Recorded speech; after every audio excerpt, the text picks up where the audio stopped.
Tantor Audio, a division of Recorded Books, presents What We Remember Will Be Saved, a story of refugees and the things they carry, by Stephanie Saldaña, narrated by Raquel Beattie.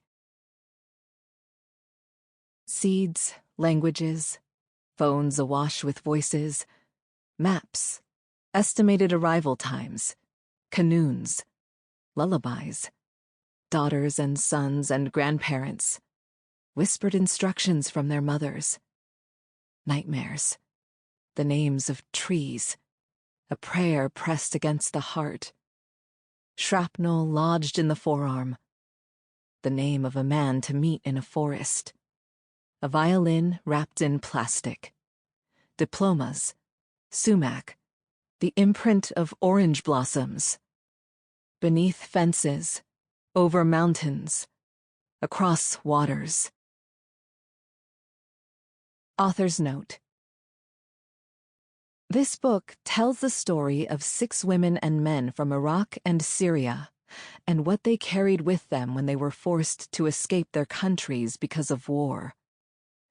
In the process of writing it, I traveled to 9 countries and interviewed dozens of people. The stories I focus on here concern individuals originally from 5 cities or towns, roughly in the stretch between Kerekosh, a town near Mosul in Iraq, and Aleppo in Syria, a region of incredible diversity and with a rich storytelling tradition that has now been devastated by conflict. After my initial meetings, as described in this book, I traveled to meet them again for follow-up interviews in the subsequent years. I have changed the names and identifying details of some characters in this book to protect their privacy and safety. This is particularly true of those who are still in the process of seeking asylum and those who have family members left behind. On rare occasions, I have removed characters from scenes at my own discretion to protect their safety and that of their families. Other people I wrote about requested that I use their real first names, in part because they see the story of what they lived as a legacy for their children. As a result, listeners will note that sometimes during the explanation of political events in this book, I refrain when I might have said more, as many of the conflicts described remain ongoing. I lived in Syria before the war and have lived in the Middle East for many years. To me, this has never been a work about strangers. It was in Syria that I learned Arabic and fell in love with the region. Its people, its food, its faith traditions, its landscapes, languages, music, attention to beauty and craftsmanship. It was also in Syria in 2004 that I first met Iraqis who were there as refugees, escaping the war in the aftermath of the U.S. invasion of their country. I hope this book in some way pays homage to those who are saving their cultural heritage, kindness, and hospitality in the face of unspeakable loss. I have always known that I was able to write this book only because of the fact that I carry both an American and a European passport, and am able to cross borders easily, even as those I write about risked their own lives seeking safety, often being turned back at borders along the way. This is an uncomfortable truth that lies beneath every chapter. Furthermore, I have found it necessary to use the term refugee in this book, and yet it is a word I use with great reluctance. To be forced to seek refuge because of war is something that happens to a person. It should never define them. I hope this book makes clear that the people we call refugees are artists, historians, musicians, chefs, mothers and fathers, children and siblings, and those on the front lines of heritage preservation. It could one day be any of us. Finally, this book is an imperfect act of translation. I conducted my interviews largely in Arabic and later translated them, sometimes with the help of native speakers, into English. As a writer, I know that I cannot capture the totality of events as they happened. I know also that the memory of events, both theirs and mine, can have blank holes, especially in stories as difficult as these. There were many questions I chose not to ask. For me, these silences and gaps are also part of the story. If this book is of any genre, I hope it is simply seen as an act of remembering. A portion of the proceeds from this book will go to organizations that support refugees. Prologue. There are always hidden historians among the survivors of war. These are the people who carry the stories of what happened with them when they escape, so that the past can be remembered. More often than not, they carry these stories not in books, but through little things. A sapling, a spoon, a scarf, a recipe for eggplants stuffed with walnuts, a prayer in a dying language. I have come to believe that a lost neighborhood can be salvaged in a song, and that an entire city can be carried in a dress. I have met those who save the past simply by speaking it aloud, who write the dead into living by planting a tree. This book is about these historians and the stories they rescue. It is also a chronicle of war and migration, told to me by those who managed to stay alive. In 2016, I set out on a series of journeys across the Middle East and Europe to try to understand what Syrian and Iraqi refugees were carrying with them as they escaped war. To listen to the stories these ordinary objects might have to tell us. I have lived in Syria as a student years before the war broke out, and I knew Syrians to be artisans, a people who love beauty, cooks who care about the way food is displayed on a plate, musicians and poets, makers of soap. By the time I began my journey, so many thousands of people had died in the war in Syria that the United Nations had stopped counting. More than half of Syria's population had been displaced, just as millions of Iraqis were also being uprooted as ISIS occupied their cities and towns.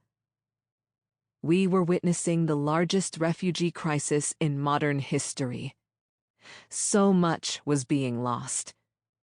The war introduced me to the terrible goneness of things.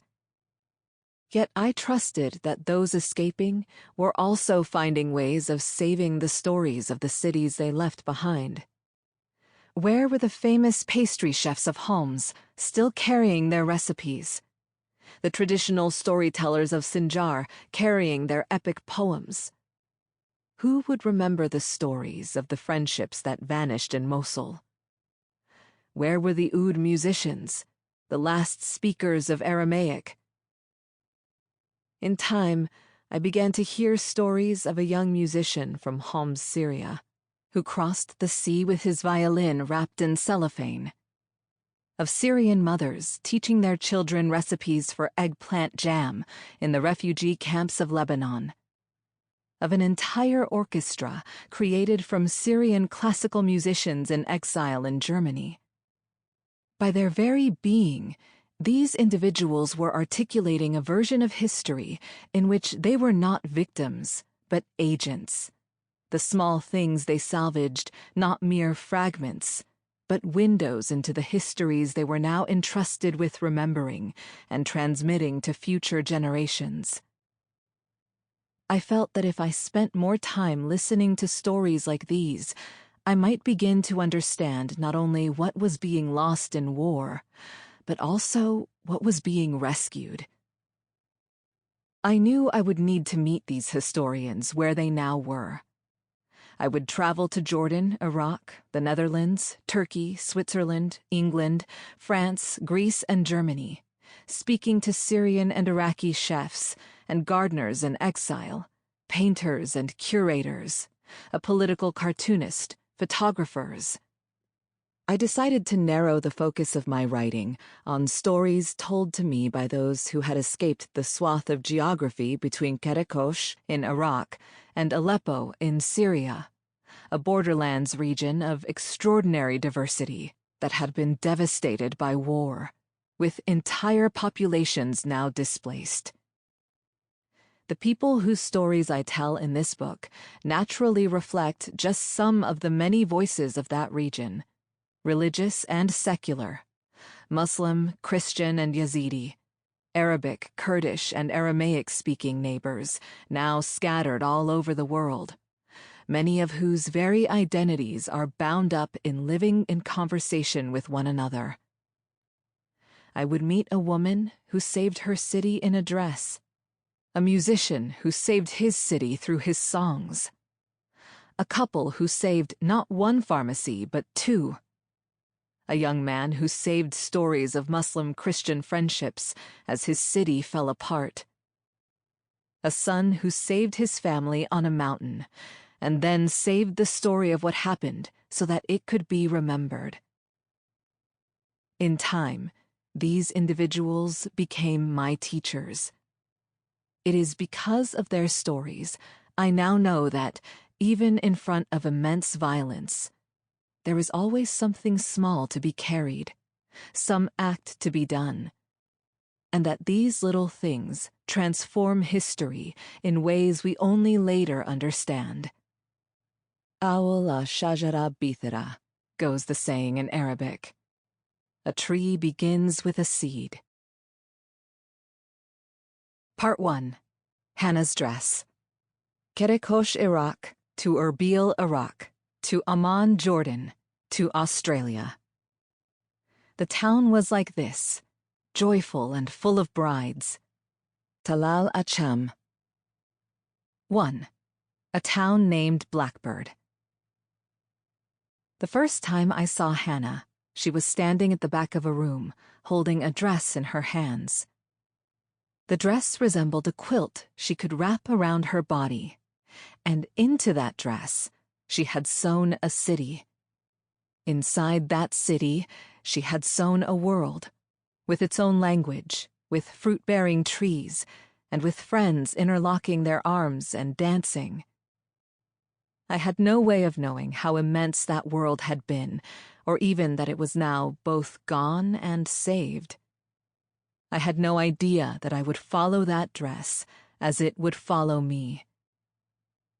That late October seemed unusually cold, and I had not packed well. Even after more than a decade of living in the Middle East, I still forgot until it was much too late how frigid the autumn air becomes, especially in the barren areas along the desert. From my home in Jerusalem, I had traveled north and crossed the Sheikh Hussein Bridge into Jordan. Now, as my taxi headed south toward Amman, I watched out the window as green fields slowly gave way to the sprawl of the city. I studied the name scribbled in my notebook, Abuna Elian. I had seen his name written in 3 different places in my notebook, in 3 different ways. Eliyan, Elian, and Alyan, together with 3 different phone numbers.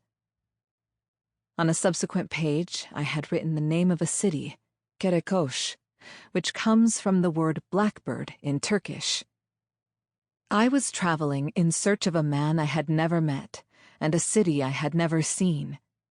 In some ways, I felt as though I was also trying to locate myself in a moment in history.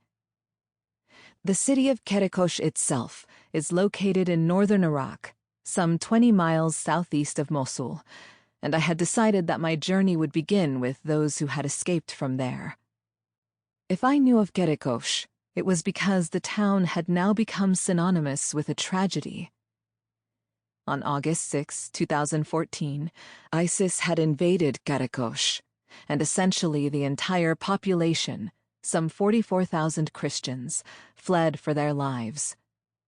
Overnight, tens of thousands crossed the border to Iraqi Kurdistan to seek what they thought would be temporary shelter. But ISIS remained in Kerekosh. Months passed, then a year. Much of Kerekosh's population, either out of the exhaustion of waiting or because they could not ever imagine feeling safe in Iraq again, began to scatter across the world, crossing international borders and becoming refugees. Thousands traveled by plane to Amman, where the government welcomed them while they applied for visas at the embassies there, in hopes of being resettled, largely in Australia. Almost all of them belonged to the Syriac Catholic Church, which was also the church to which I belonged in Jerusalem, where I lived with my husband and 3 children. The sudden emptying out of Kerekosh had shaken the rest of the global Syriac community, especially those still living in the Middle East. And so it had been the bishop of my own community in Jerusalem who had first scrawled that name into my notebook as he flipped through his address book. Abuna Elian or Alian or Elian, referring to the priest in Amman responsible for pastoring the refugees of Kerekosh. He asked that when I met him, I send his greetings. It was with that small sliver of information and a note that said, Syriac Catholic Church, past the Cheche Cafe Swaifia, that I arrived in Father Elian's office in Amman that October morning. I found him sitting behind a desk littered with papers, wearing a light blue clerical shirt with the pocket weighed down by a cell phone, his white hair visibly thinning, and blue eyes shot red from lack of sleep. He offered me espresso, which he had learned to make as a seminarian in Milan, and as we sipped, we took a moment to accustom ourselves to our different dialects of Arabic. "Are you from here?" I asked. "No, I'm from Kerekosh in Iraq," he answered. "I was born there, lived there for 27 years, became a priest, and then left to complete my studies in Italy. When I returned, I went to work in the seminary, and I was working there still when ISIS came. I lived at the seminary with another priest, and on the 6th of August 2014, on the Feast of the Transfiguration, we heard explosions. They landed near 2 children who died. The rest of the town became frightened, and that is when they began to flee." He was speaking in a rush, and I struggled to follow, for he was describing how he escaped a town that I was just beginning to understand had ever existed. "Kerekosh had around 50,000 people," he continued. "Everyone left that first day, except for 30 or 40 of us who stayed. By the next morning at around 2 o'clock, we looked around and said, forget it. ISIS is coming, and no one else is coming to save us. At 3:30 in the morning, someone called and said, 'What? Where are you? Get out now because ISIS is entering the city.' At 4 in the morning, we left. And ISIS really was coming. ISIS was coming from the area of the south, and we were leaving from the north. We left with nothing," he continued. "I didn't even bring my liturgical clothes with me. I knew I'd be able to find them again. I only brought my passport and my computer. You don't think about what you can bring when you escape your city at 4 in the morning." He tried to explain to me how an entire world left on those 2 days. Mothers and fathers and grandparents and children. Priests and nuns, painters and musicians, farmers and students. He described the single road out of the town, crammed with cars, the houses emptying of their inhabitants, the bells of the main church ringing to urge everyone to leave. "It wasn't just Kerekosh that emptied out that day," he said. "It was the towns of Bartella and Bashika and Karamlis, the entire area of the Nineveh Plains around Mosul. We fled to Ankawa in Erbil and Kurdistan, but others from our city escaped to Sulaymaniyah and Dahuk. In Ankawa, we stayed together, sleeping in the streets, in buildings, and in churches, waiting. Then, last year, I was sent to Amman to work with the refugees who were arriving here. I tried to imagine that waiting, one that had extended from days to weeks to years, a waiting that was happening still. More than 2 years had passed since that August day in 2014, and still no one had been able to return. "Would you mind telling me a little bit about what Kerekosh was like?" I asked. I had never even seen a photograph. Father Elian nodded, and I could see him fixing his vision on a place far off. "The most important thing to know about us is that we were the largest Christian town in all of Iraq, and one of the most ancient Christian towns in the world," he said.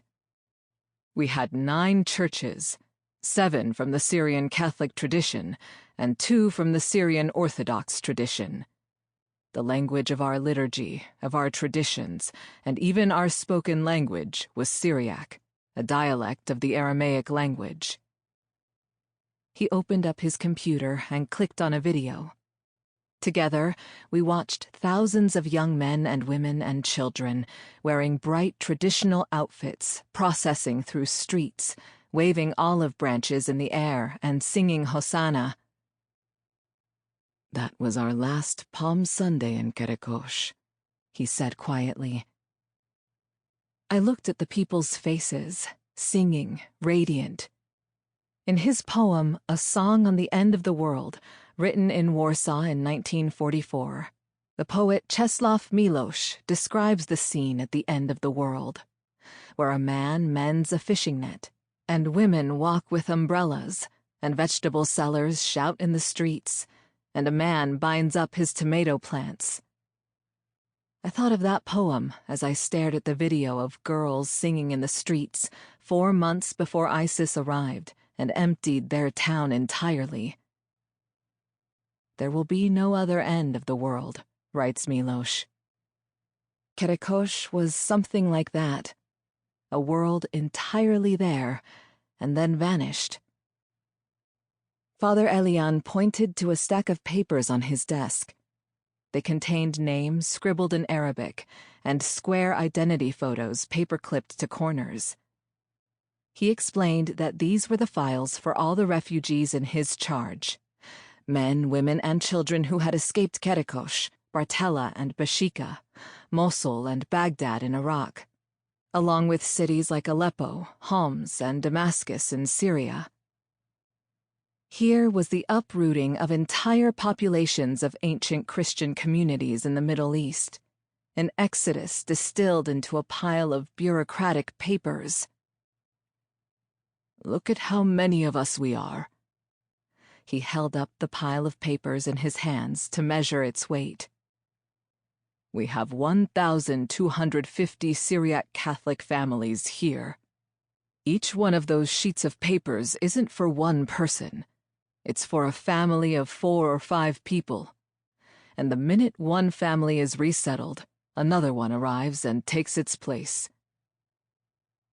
I tried to envision the numbers in my head. Thousands of people from Kerekosh were waiting for visas while living in Jordan.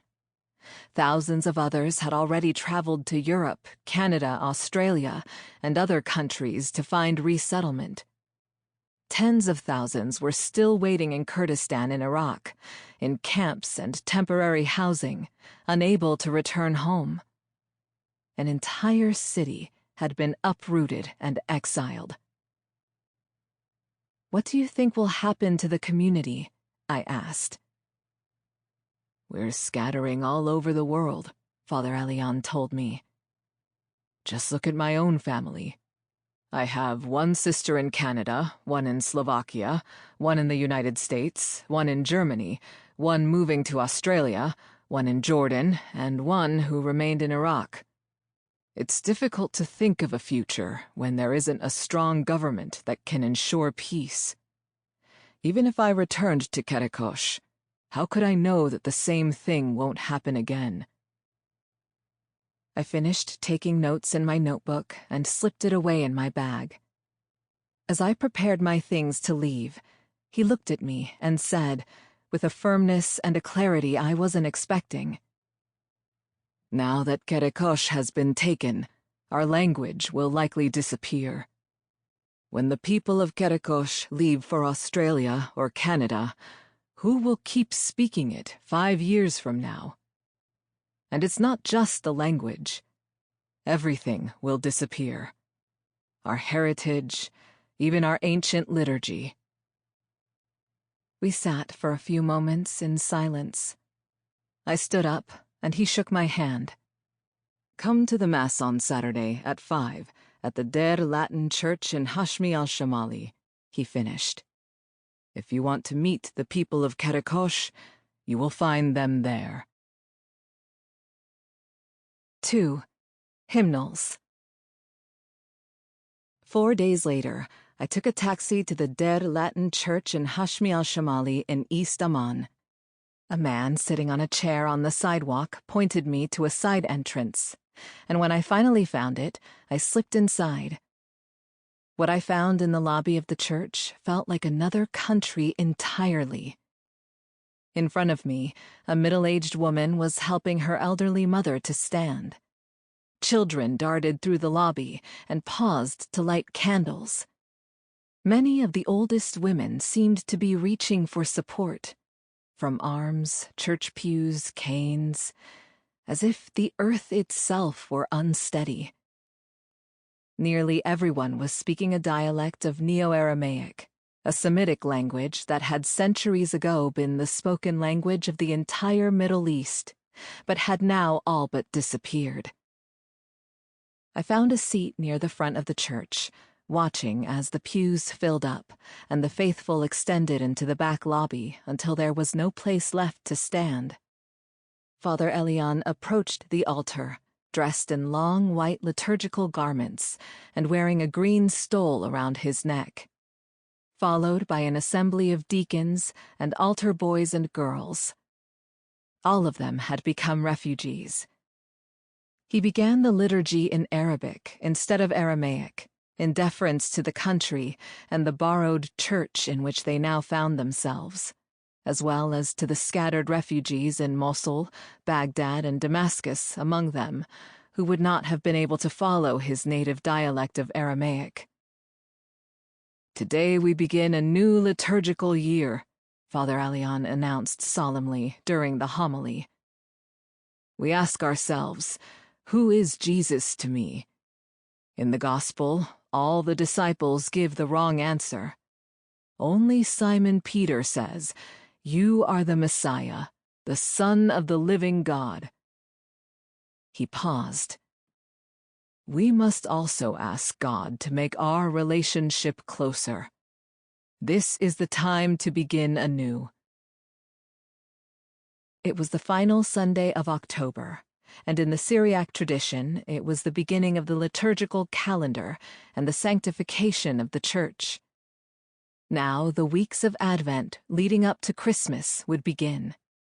A longer Advent than the Roman Catholic calendar I had grown up with, and more aligned with the new year of the Jewish calendar, with which the ancient Syriac tradition remained so closely bound. It was a day of new beginnings, and they were carrying their calendar with them. I wondered how long that, too, would last. In any normal year in Kerekosh, this would have been harvest season. But this was no normal year.